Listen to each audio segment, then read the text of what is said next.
Thanks. Thank you so much for coming.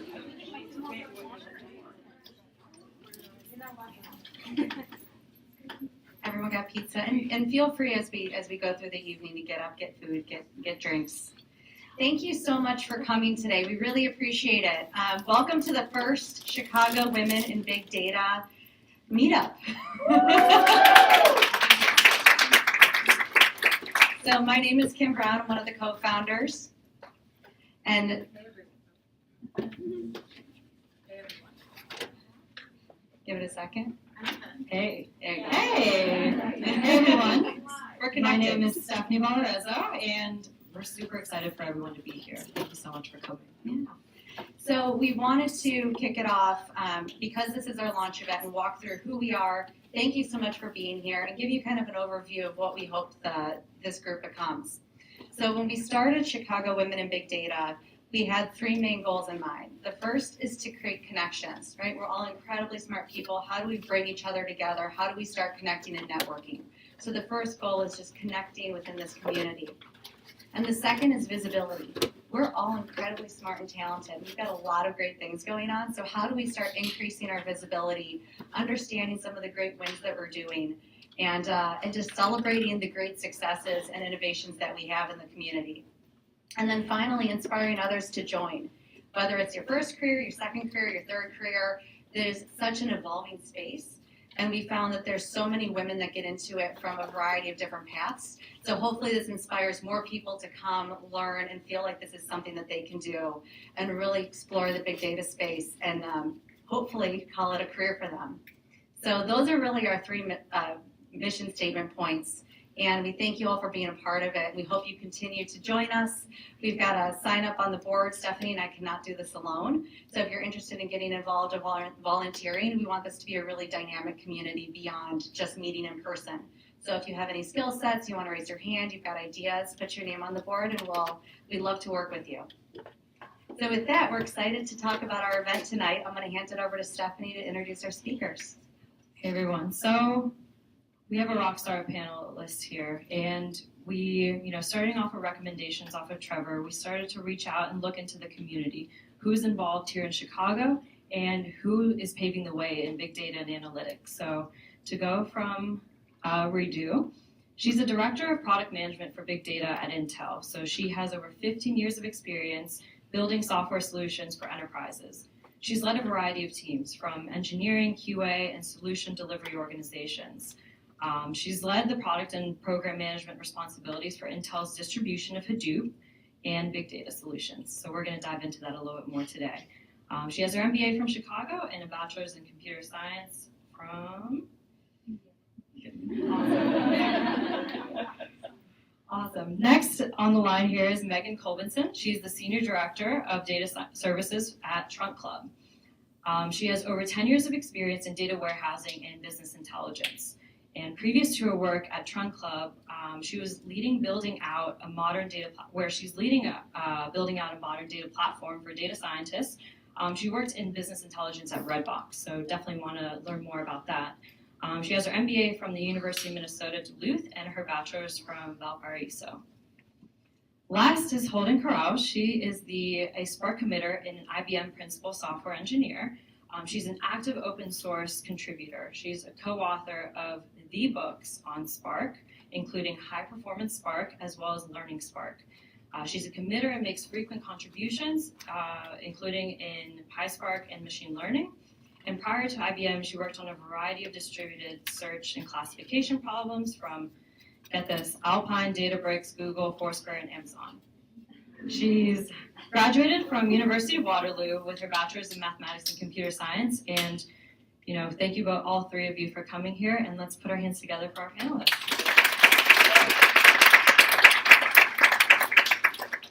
So really, to just start out, we really want this to be an open forum. So I'm going to start off with a couple of really high-level questions. But if anyone has anything that they want to jump in with, I would love for you to just raise your hand, and I'm going to come and find you so we can get you guys engaged as well. Awesome. So before we get started with the panelists, just to get a show of hands on what kind of group that we have in the audience involved. So how many people in the group are actively involved in what you would consider the big data space? So you're an analyst, you're software. Great. Yeah. So just kind of getting a poll, like someone that raised their hand, what do you do for a living? Well, either of you, yeah. I'm a consultant with Continuous Technologies. We use Tableau and Alteryx to prep the data for financial services companies and then visualize it for long-term solutions. Awesome. How about yourself? I work with GE Healthcare Analytics. Great. And I'm in the marketing operations. Oh, awesome. Very cool. Thank you. And how about someone in the third row? Oh, you just said. Go ahead. In the back. I'm still a full-time student. I'm majoring in predictive analytics. So I'm still exploring like what kind of branches in data science field I want to launch my full-time career in next year. So that's why I'm here. Great. Thank you for coming. How many other students do we have in the room? Awesome. Awesome. Great. Well, thank you so much for sharing that. And again, to Stephanie's point, if you have questions, if something sparks your mind, if you want to follow up, just raise your hand. This is a conversation. Cool. Awesome. So I'm going to start off with a question for Holden, actually, related to Spark. So we have a couple of students here, as well as people that are well seasoned in the field of big data. What is Spark? Sure.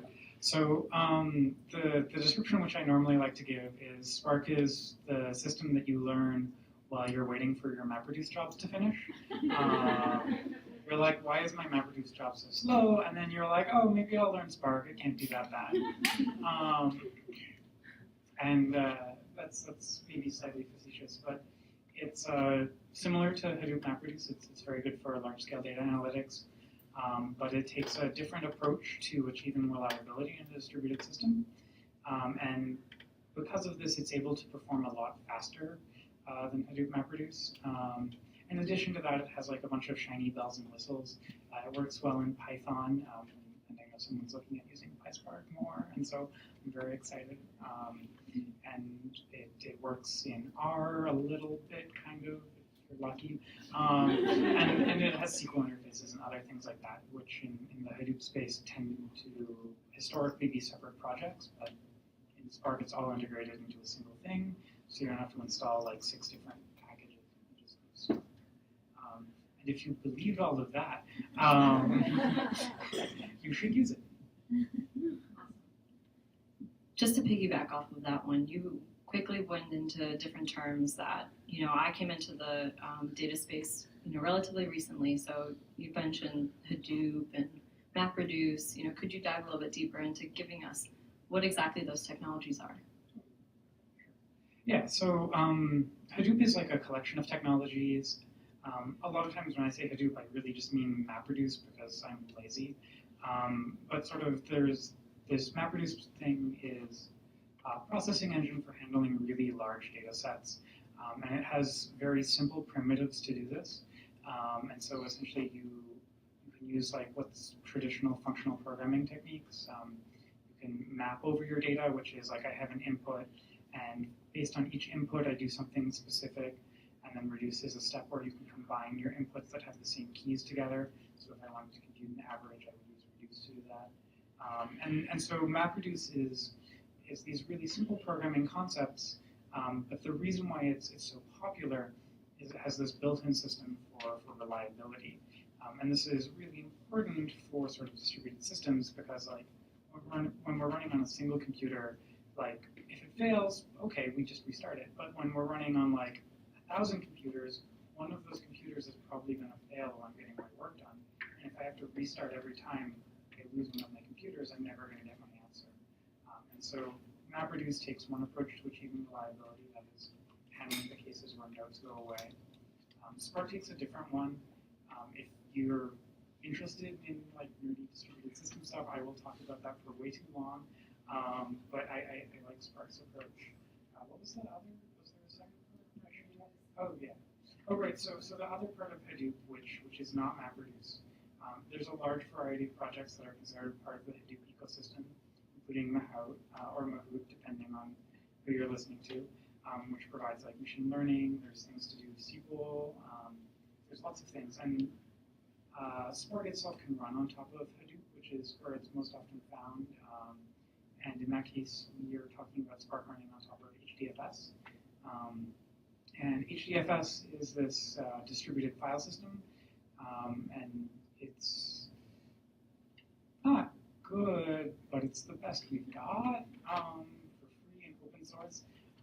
Sorry to the HDFS developers out there. But it essentially gives us a way to split up our storage on a whole bunch of different computers, but still have access to it, even though our files might be split up on a few thousand different computers. And once again, there's a whole bunch of things around reliability in that to make it special. Thank you.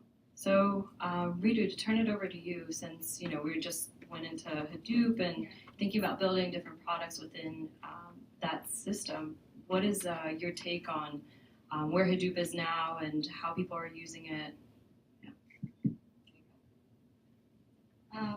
It's a good question.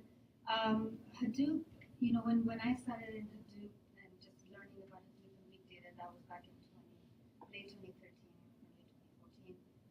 You had to go into meetings and explain what Hadoop is and what it does and all the animal names that are in part of the ecosystem. Now I feel like Hadoop is pretty mainstream. A lot of the organizations use it. It's part of standard IT strategy. To do something with big data. And when you start with big data, you land your data sets and your workloads or algorithms on top of Hadoop, so it's pretty mainstream.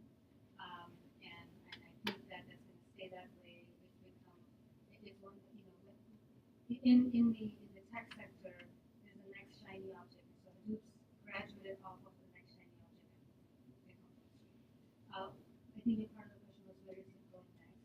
I think the next phase is going to be pretty much AI and how we can make AI more real to solve real world problems.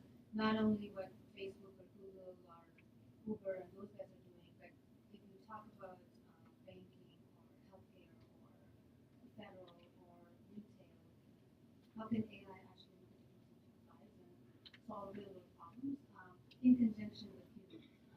So human in the loop is never going to go away, but we do have the next big challenge, which is to make AI more effective. That's right. Just a quick follow-up to that, because I think we've all probably heard AI in a ton of articles and commentary over the last probably 6 months. So all used in slightly different contexts. Would you mind taking a minute and giving us your definition of AI? Because I think that's we wouldn't realize how quickly we start needing that common definition now. Sure. Yeah, so AI obviously stands for artificial intelligence, but the concept here is that we're getting humans to make decisions based on some data sets. So traditionally, how decisions get made is you have a ton of data in your data warehouse, you write rules, you write conditions, you write thresholds, and when those thresholds get fired or those rules get fired, then some action is taken. So I'll take an example of the problem that I'm working on now, which is money laundering. There's conditions within the banking industry on what is considered suspicious activity, et cetera, et cetera, et cetera.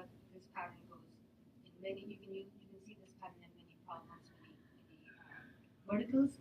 What we're trying to do is flip the problem upside down, meaning look at the data and then derive features and information from the data and say, what is the data telling us? And then make your decisions based on that. So it's really not based on conditions and rules. It's really unsupervised learning. Look at the data and then let the data tell you what is happening in real life. And then obviously we need human, as I said before, to validate, is a certain condition actionable, or should we let it go and add the feedback into the system so next time it doesn't fire up. Essentially that's a very important part of the AI. The other thing I want to say is AI is only as good as the data, and so people are still saying algorithms are the next best thing, but I think data is the next best thing. You have to train these models to take responsible decisions and responsible actions. And so that's going to be the next challenge, I feel like. And so, yeah, absolutely. And I'd love to hear people's feedback. I see people nodding their heads. Yeah, it is. So, believe me, I'm a firm believer that AI is definitely going to be here and here to stay. I think all of the people who are working in this field, their job is to figure out how to maximize that with humans in the loop and with solving the right kind of problems with that. Thank you. And so the next question that I want to have is for Megan, related to, we talked about Hadoop, we're talking about Spark, and obviously all this information is for naught unless you can actually make decisions from it. And so you're involved with actually presenting that information and, trying to drive, people to buy, right? So, how are you building out that platform for your data scientists currently? Yeah, so I come from a more business background over to tech. I don't know if there are any of those folks in the crowd. Yay!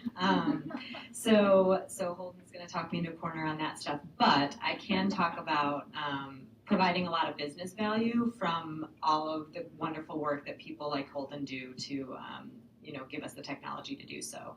So my team at Trunk Club, we're data services now. We used to be BI because we were a much more traditional data warehousing team. We used to, we take data from source systems, we plop it into SQL Server data warehouse, and then we push it out to end users who are using Tableau right now. It's our only reporting tool.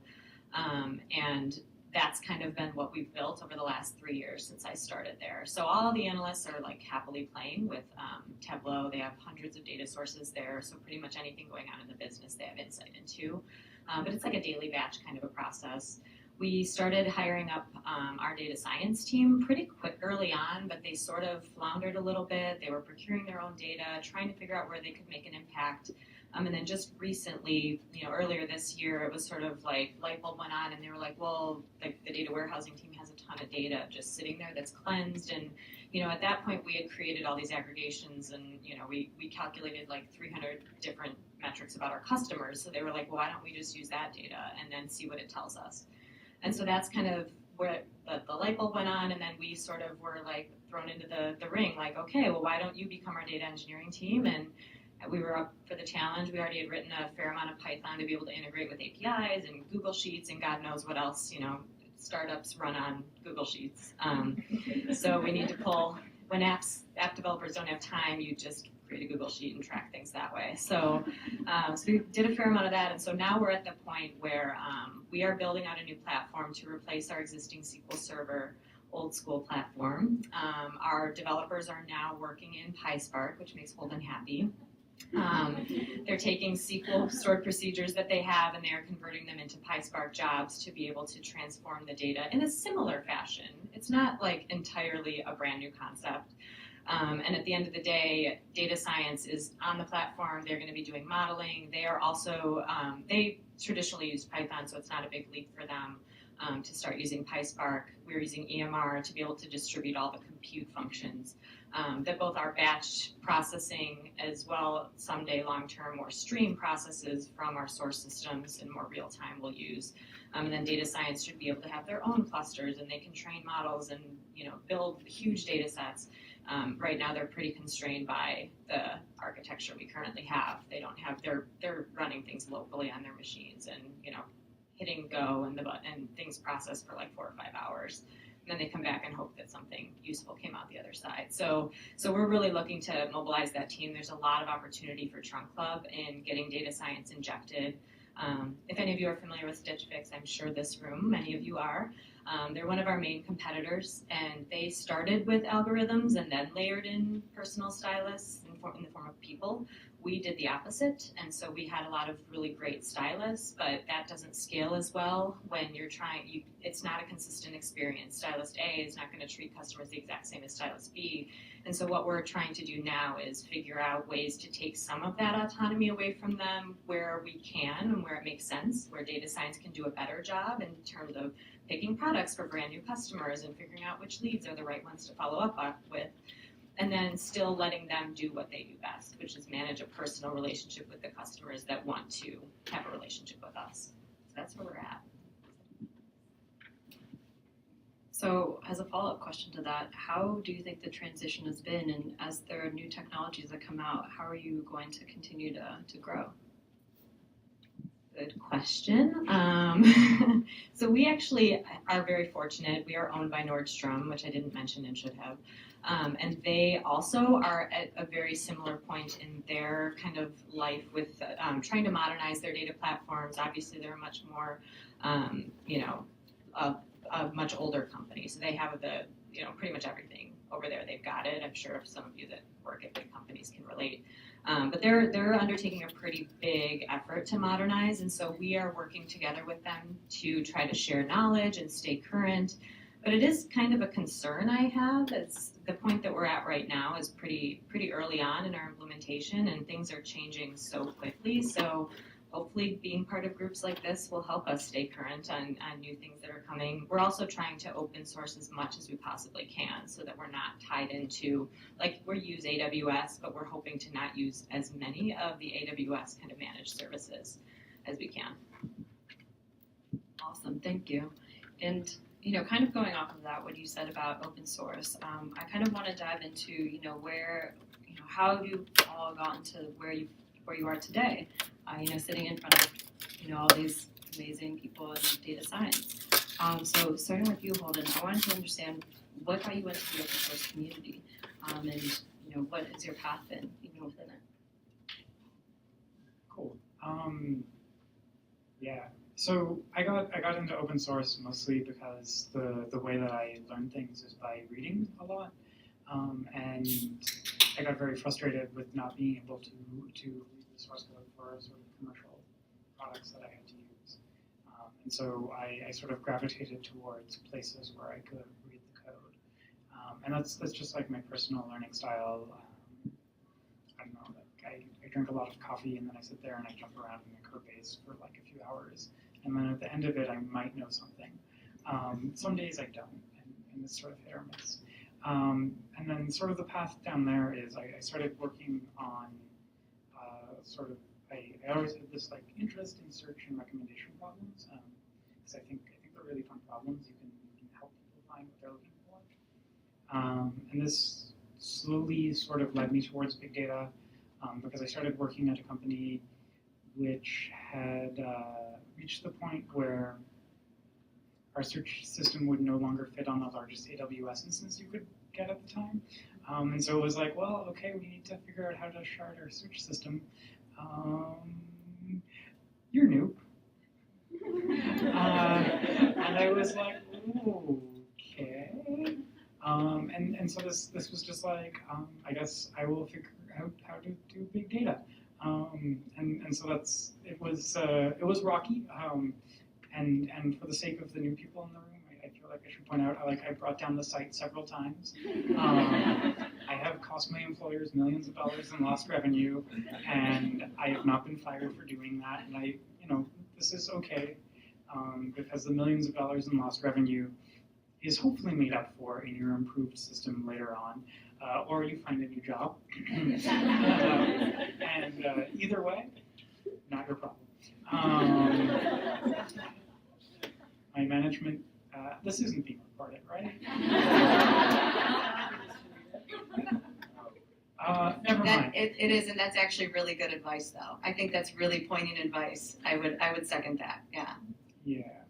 Okay, it's being recorded, so I definitely deliver business value to people, and you should definitely keep paying me. No, but honestly, it's good to remember, especially early on, things will break and it will feel like your fault, but whatever. That's the price of business, and your manager either understands that or you lie to them.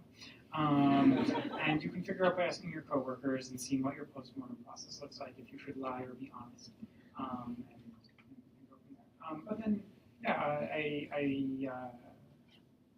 I started to get involved with Spark around that time because I had problems that I couldn't solve on a single machine anymore. And then someone asked me to write a book on it, and I was like, well, how hard could that be?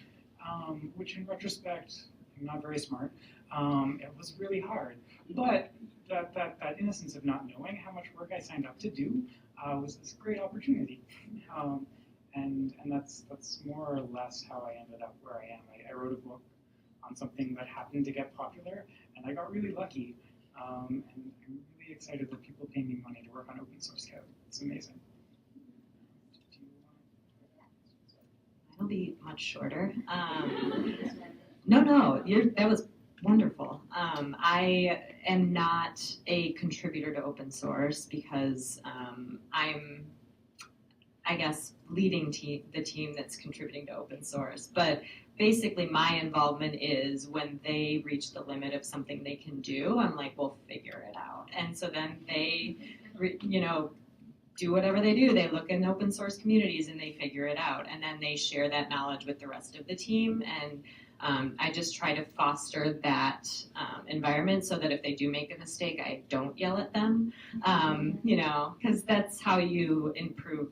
Otherwise, you're just stagnant, right? And my team would never want to go back to being straight up Microsoft SQL developers. They are so excited to be working on what they're working on, and they are a little scared and uncomfortable most of the time, I think, but at least knowing that they're working on something that, the open source community kind of has their back sometimes. I mean, sometimes they don't, and they just work through it, figure it out, and then they can contribute themselves, and that's really exciting. And I think in the big data space, one of the things I hope we talk about later is as a manager, trying to recruit people in this space is really difficult. And I think one of the reasons why is that, it's every company's implementation is so very different, and encouraging your team to be more, use open source and be more creative and take risks. Those are the people that you want to keep. And they usually, if you can provide them the right kind of environment, they're not going to want to leave. And I live with that fear every single day, and continually as a manager, I'm trying to challenge them and push them, because the second that they feel like they've conquered, Microsoft development or whatever, they're going to go find another challenge. You want those people, but you have to keep challenging them. So I guess that's my role. So the way how I chose my current job is I looked in the Git log for the software I was using, and I was like, oh, cool, I'll email these 5 people. They seem like nice people. So contributing to open source is definitely how I chose my job, by looking for where other people like me work.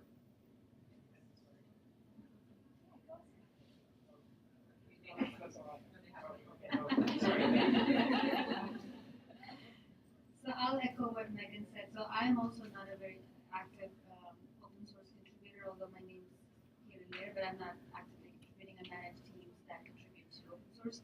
My role is a little bit different. Megan is adopting big data for a business problem. What I do in my role is I create products that then go into the market, and then we sell them, or we have the customers adopt them. So my challenge is, when we build a new product or we have a new idea, should be open source, should be not open source, should be proprietary, etc.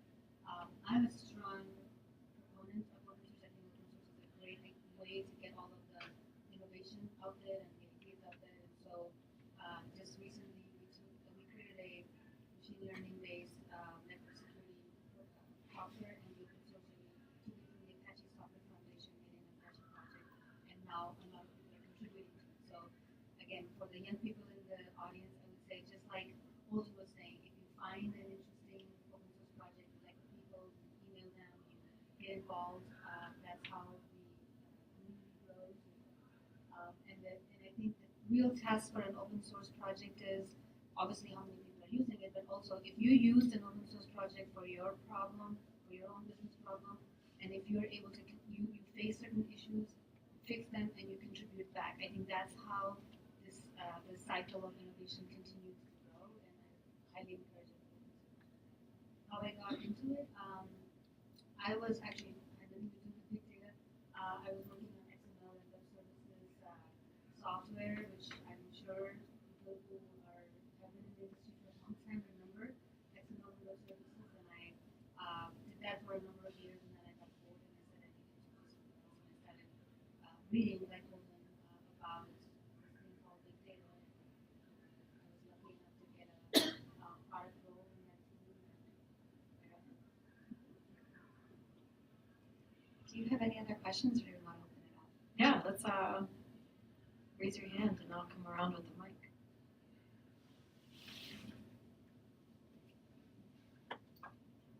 Hi guys, thank you for being here. My name is Madeline Duplessis. I work for IBM and I'm in the Cloud Cognitive and Analytics business unit. But probably not like a lot in here, I'm actually a salesperson, but I'm still very much interested in the industry. So that's to preface my question. A common issue most businesses face is that the IT organization can be very siloed from the other lines of business.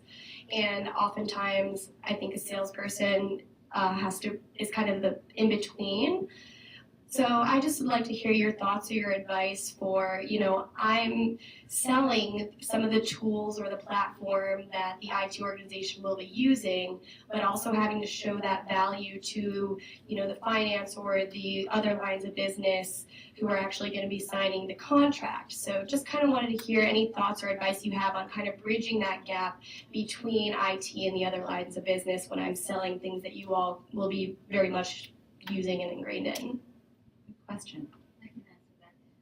So that's a very common issue whenever you have a new tool or a new technology to sell. How do you bring the value proposition to the customer who's actually going to pay for it, right? And so one of the things that we do is look at the solutions, right? Most of the times, sales and product teams are very inward focused, meaning they know what they're building and they sort of have dragged their own Kool-Aid, so they know the features, and you get too much into the features and too much into the, our product is better than the next person's product. But I think when it hits the customer or when it hits a line of business, is what can they do with it? So if you're able to demonstrate the solution space and what the real business value to them is, that's when it makes sense to them. And so that's what we kind of did, is showcase very specific solutions in different verticals and say, not talk about features, not talk about technology, but really what can it do for them.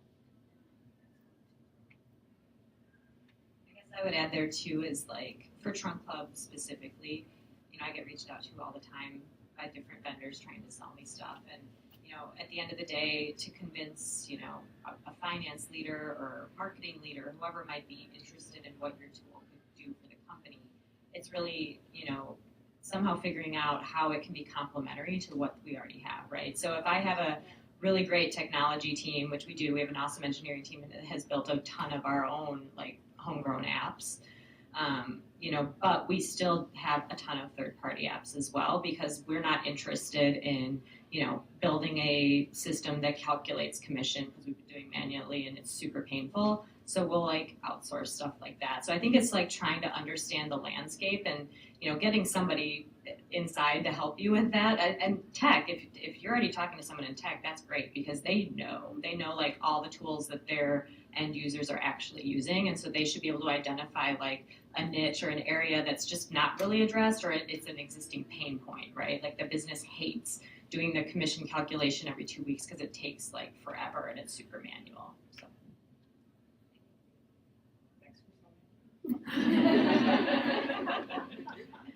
What other questions? I have a mic back here, so. We had some AI, when we were talking about AI, we had some nods in the front. Was there any questions that you all wanted to ask? Or agree with, or did anything resonate? Yeah, anything to add? So I would say it's timely. So I'm in marketing analytics, so a little bit more aligned with Megan. And my question today, as my manager was talking about introducing AI to the organization, was what do you actually mean? And she said, well, it's just routinizing the things that we've been doing before manually. I'm like, not quite. So I would just say, as we're kind of standing this group up and talking about all of the different issues that we're facing, there is this terminology. Even, we were talking earlier, you're looking at a job description for a data scientist. That means something different at every single organization you go to. So as someone that's been in the industry for about 15 years, I've seen the evolution and also kind of manage the teams that are putting it together. So I would just say, as you're exploring from a student standpoint, as you're thinking about that, these kinds of groups are going to be wonderful to kind of figure out what is the landscape and what do these terms mean. So I appreciate it. Because I'm in marketing as well. Okay. I did lots, so perception of what artificial intelligence is because of the market issue that IBM has. Right? It is. I mean, I came from there, she came from there, there's a lot of people here from there. And I was in IBM once, so I know what we did. So some of the challenges, because now I'm over here in GE Healthcare doing very similar things, but in a different industry. And the AI, you hear about the challenges and pushback, and I think it's almost like a scare factor, I think, that's happening. And I live it, so I mean, for me, it's not. I'm in your boat. I think it's understanding, reasoning, and learning. And if we can find the right use cases for artificial intelligence, and I studied it back in college, so I know it's key. And to see it come to reality and the opportunity that is there, I think is incredible. And that's why I'm doing what I'm doing. So I'd like to hear from you, especially as a marketer, because I mean, that's the biggest gap. Yeah. Right? You've got a development organization like you guys are building it, you're selling it, and we're trying to take what you're building and what you're selling and putting it into the context so that end user is not freaked out. So when you walk in the door, they're not like, you know.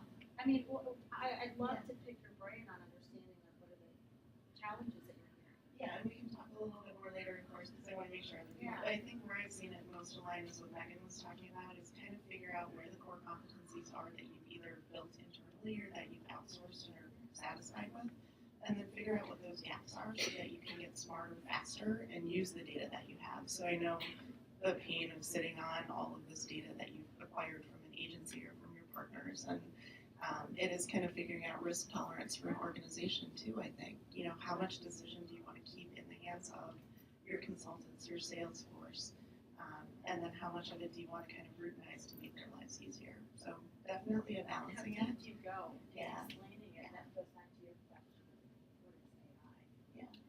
Yeah, I want to just add to your comment about the risk profile. So that's actually very relevant in the AI space.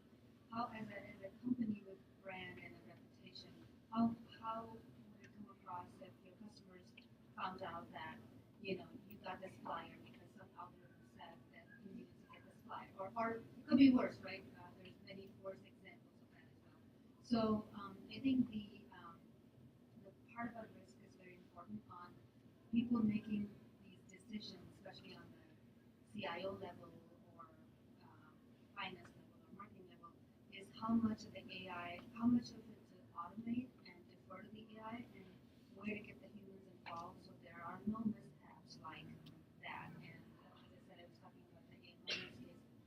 The banks are also looking at this and they're saying, okay, I'm ready to apply AI to find out if there are suspicious activities happening in the bank, but at the same time, I don't want to ruin my reputation and damage my customer relationship, right? So there's a very, we haven't figured out the dial. I think that dial will get figured out along the way, but that's the Do you think opportunity. it'll be packaged? I mean, coming from a product perspective, and knowing how much it takes to train. Yeah. It's the data, and then the cleansing, all of that we're all doing, right? And then the training that is so critical. So do you feel like at where you are in the product side that you can actually package it to be repeatable and scalable? I For believe so. someone like Trump Club, for example? Absolutely. I think there are already startups out there, already ancillary businesses out there. There's going to be a market of selling data, just packaged data. I'm not saying monetizing data or anything. If I want training data for training a marketing operation, or in Megan's case, data for the stylists to be able to make the right recommendation, I think there's tremendous business out there in terms of not only selling real data, maybe anonymized or whatever, but also synthetic data. So there's a business with that, and there's also a business with algorithms. I'm 100% certain that there is going to be a market of folks. I think we're at the cusp of that. In some cases, we will see that. In some newer problems, like again, another thing that we're working on, but where we keep hearing about self-driving cars, right? This is a brand new field that nobody has solved yet, and we're just entering that space. The folks that are doing this are tech companies in the Bay Area, but eventually the car manufacturers are going to catch up, and they're going to have that technology integrated. There's only so much time to do this. So I think we're gonna get there. So some of the newer problems we will see more innovation than some of the traditional problems that are being done with BI or that. That probably will follow. But some of the newer problems we will see AI getting packaged. I think like for a company like Trunk Club where retail is lower risk than like a bank and that has a lot of really sensitive information. For us we're sort of preliminarily we're starting to do that, right? There are companies out there that just do image analysis, right? Like we send them our product listing with all the images. They run a bunch of algorithms against that and they come back with categorizations of everything. So they can say this image is, a skirt and it's trendy style or, traditional or whatever. And that's really powerful for us because we don't have to, our data scientists don't have to build that themselves. And now they can use that information in the models that they're building to make our recommendations better. So we're already, there are companies doing that, I think, but it's pretty niche now and they're super startup. Yeah, they're super startup. Yeah. Especially for a company that is larger, they have a lot more risk. Yeah, right? exactly. Like Nordstrom was not sure they were ready to engage with a company like that, and we're at that point too, where we don't know if this is something that could actually happen at scale. Yeah. But maybe not the entire problem set is solved as a package, but like Megan mentioned, image analytics. That's it's a widget, right? You need that for you're building your entire data pipeline, but it has applicability not just to Megan's use case, but has applicability to many of those cases. So some of those utility algorithms are going to get packaged and made On the risk factor, one of the things when I used to work on product recommendation, so similar problems, I worked at a company, Amazon. Sorry, small book retailer in Seattle. But we had this problem where we sold sensitive products as well, which we didn't want to recommend to inappropriate audiences because that could be very negative impact to the company's brand. So even classic recommendation problems can be very sensitive. And one of the things that some organizations find important is essentially white box machine learning. So everyone loves deep learning and fancy neural networks, and that's cool. But sometimes at the end of the day, learning things like learning a decision tree it might not be the best performing model, but when you can tell the customer, this is why I made this decision, this can be really useful, especially if you're like a bank and you're doing fraud analysis. Having it so that it's not a black box can be very, very useful, especially if a regulator shows up and has some questions about how you're making your decisions. You can be like, no, it's actually understandable. But I mean, I've never had to talk to a regulator myself, but I imagine showing them a neural network and being like, the magic goes in there and it comes out there would be not something that I would sign up to do. Normally my employer would choose someone who knows how to wear a suit to talk to the regulator, but so there's other ways to de-risk. Kind of a follow-up question on this train of thought, and I'll touch on the topic of diversity in data, because a lot of what we're talking about is really strategic, thoughtful decision-making processes that have to go into it. So I'm kind of curious from all your perspectives, and we're women in big data. How do you think that diversity in our field affects people having that mindset to say, hey, maybe something like what Holden recommended is a little bit more thoughtful of an approach due to all these other factors? So I'm really kind of curious because everything you talked about has been about that next step decision making and really understanding the context. And so how diversity in the field from a perspective and just individuals coming from different areas might affect the way that business gets done or the way we approach problems.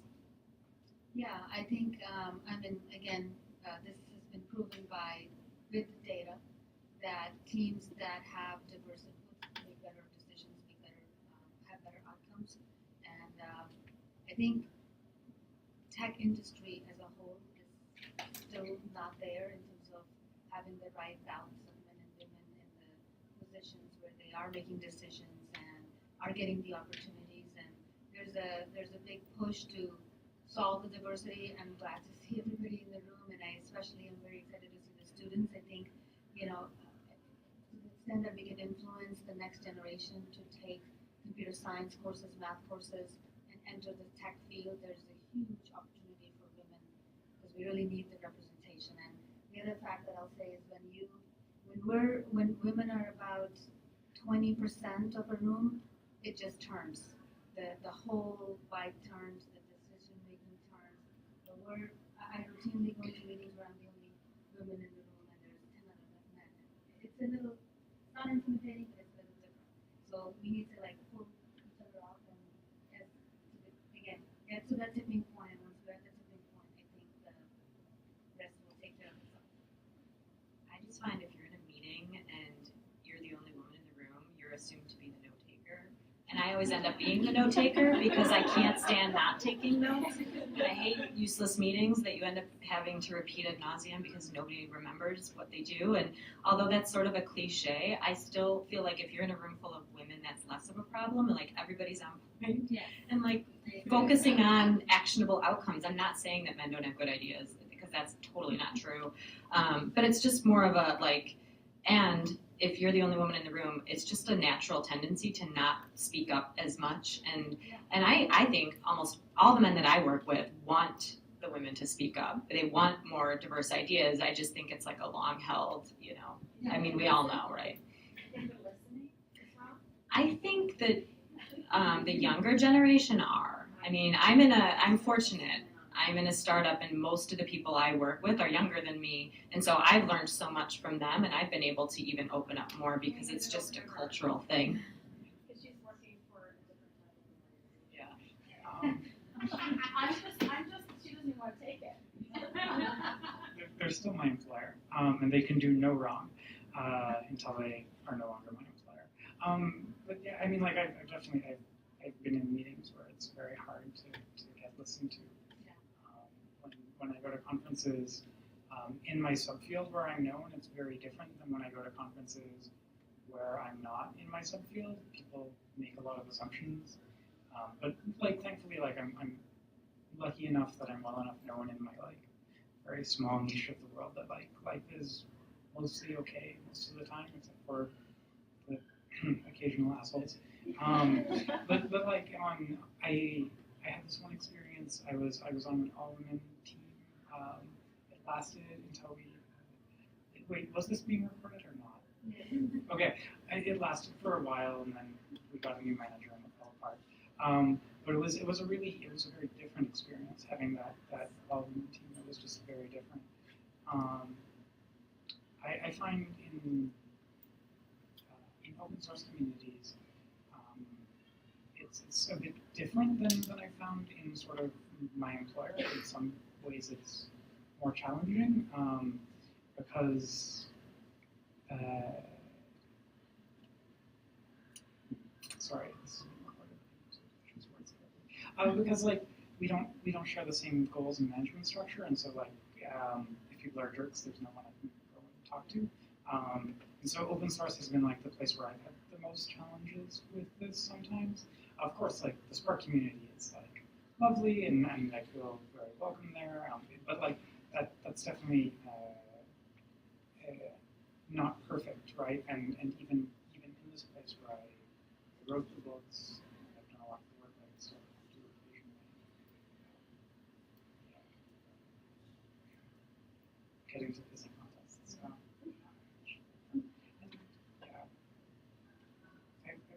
I've worked at terrible companies where no one listens to me. I've been assumed to be the receptionist a lot. It's so much fun. You're just like, no, it's that guy over there. Listen for your package. Yeah. So anyways, that's what I was saying. Sorry, it's being recorded. We can talk. Yeah, to your point about not being heard, and so if it's even on the phone, and so what we started instituting in my team was if a woman's speaking, then another woman would echo the same thing, essentially, so it just amplify the voice. Because sometimes men will just talk over you or just draw you out of knowledge that you could have said, and so we try to band together, especially Do you think it's her voice?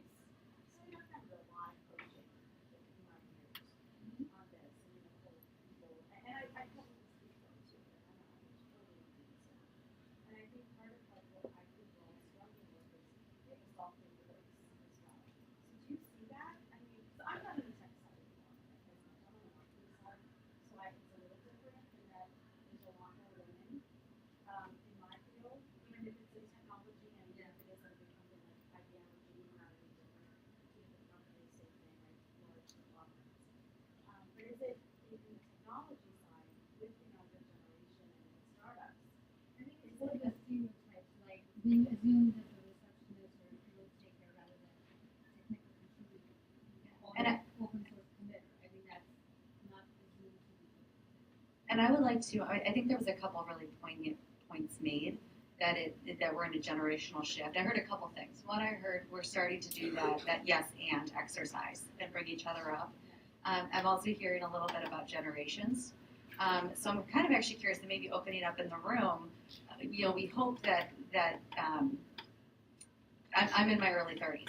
So you hope that the experiences that someone's had in their 40s and their 50s are not going to be, I'm going to get a smaller amount of that, and people younger than me are going to get a smaller amount of that, because we are teaching our boys and girls to interact in totally different ways with each other. So I'm kind of curious for the room, I mean, are you finding that you're getting kind of spoken over, or do you think that your peer sets, regardless of gender, are kind of treating everyone a little more equally? I don't know if there's anyone that wants to share. Go ahead. I work at a very, very small company, so we have 15 employees total, and there's 3 men on my team, and it's just me. I'm the youngest by a significant margin, and the only female on the team, and they ask for my opinion sometimes, not because they think I might have a good opinion, but because they're like, we should ask her. She's young and racially ambiguous, and she's a woman, so like we know we need to ask her. So I think the culture of like, we know we need to ask her opinion, but like the reason behind it is like, we're trying to be, yeah, like it's not out of like, you're a human and you have good ideas, it's like diversity. We know we need to ask you, which I think like, as far as directionally, we're going there, we're getting there, and I'm excited to see how like the next generation after that works out, because the transition to, I have no idea what to do with you, to like, I know there's something I need to do here, is for sure, we're on our way. Thank you for sharing. I think the woman and then we see you on the end as well. Yeah. So I actually have a bit of a different perspective. For the most part, I've been pretty fortunate and worked for progressive companies that, it hasn't really touched me where I feel like, oh my gosh, I feel like discriminated against or what have you. So I've kind of been ignorant from that perspective. But